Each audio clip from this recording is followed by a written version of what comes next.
Hey there, it's Dr. Crystal. I'm Dr. Crystal Hines Mays. I'm a board certified family practice physician, a fellow of the American Academy of Family Physicians, life coach, seminary student at the Chicago Theological Seminary, and the founder of Inspire Ministries with Inspire LLC. Welcome again to another Freedom Friday, where we are speaking to the storm, where we are speaking with truth, hope, and wisdom. Tonight's topic, we're talking about something that's real. It's called spiritual drift. Spiritual drift doesn't usually come with a big old announcement like, I'm leaving church. If the enemy came and tried to knock you off your block in one day, you'd notice that and you'd fight back. No, the enemy is very cunning. The enemy is very methodical. And step by step with little shifts, a little compromise here, a little distraction there, and before you know it, you've drifted. Hebrews 2:1 warns us we must pay the most careful attention so that we do not drift away. So, how does drift show up?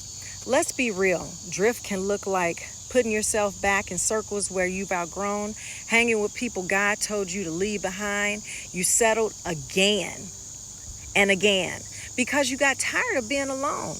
I've done that for sure because loneliness is real. Spiritual drift can look like shrinking yourself to fit in with environments you know no longer serve you.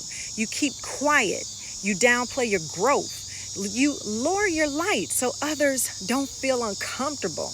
It can look like trauma bonding. Yes, some people, they like their pain. It's what gets them some attention. They live in it. They breathe it. And they don't even know it. And they want you to join them. Right. And if you're not careful, you'll drift from your purpose trying to rescue them while they have no intention of rescuing themselves. And sometimes drift is simply refusing to let go when God says that season is over. Ecclesiastes 3:1 reminds us there is a time for everything and a season for every activity under this heaven. When God says it's time to move, staying connected to the old will cost you the new. It may cost you your new blessing. So why do we drift? Why do we do it? Because being set apart, it does feel lonely. Because being chosen feels heavy. Sometimes you just don't even feel worthy because stillness feels too quiet. You get used to the chaos.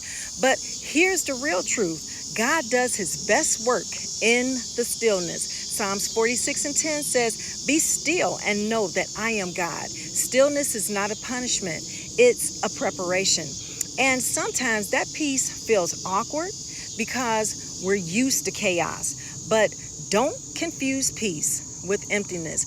Don't run back to noise just because silence makes you nervous. So, what do you need to know for this season? What do you need to know how to do to navigate through this season? You need to have better discernment and you need to set some boundaries. Discernment is knowing the difference between helping someone and being pulled into their storm. Yes, we are our brother's keeper, but we are not their savior. Galatians 6:5 says, each one should carry their own load. If saving them requires you to lose yourself, you've drifted.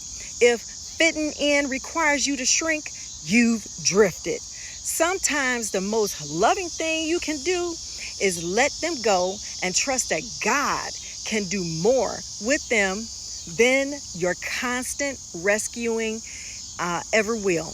So let's do a self-check. So how do you know when you've drifted?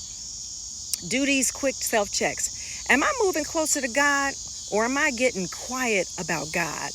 Do I feel drained instead of refreshed when I talk to certain people? Am I explaining away someone's behavior more than I'm praying for them? Am I adjusting who I am to make others comfortable?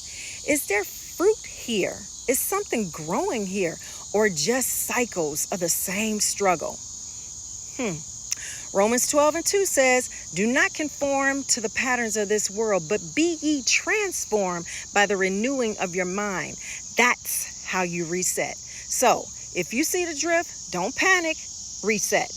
That may mean pulling back from people you've outgrown, refusing to trauma bond, or simply embracing the peace of being set apart.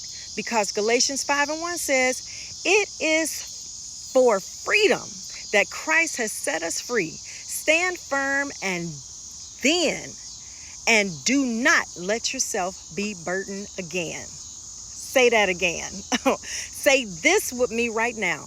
Today, I choose to stay anchored in God's truth. My steps are steady, my heart is guarded, and my lane is clear. No person, no pressure, and no distractions will pull me from my assignments. I belong to God, and I will walk with Him all the way. All right, this has been another great Freedom Friday. Speaking to the storm, I'm Dr. Crystal. I'm Dr. Crystal Hines Mays. I'm Dr. Inspire. I'm your physician, life coach, seminarian, and I am the founder of Inspire Ministries with Inspire LLC. Learn more about my journey, my work, and the things that I can do to help you on your journey by visiting my website at www.drinspire.org. I'll have all of my Freedom Friday posts there. Stay anchored, family. Stay free. Talk soon. Enjoy your weekend.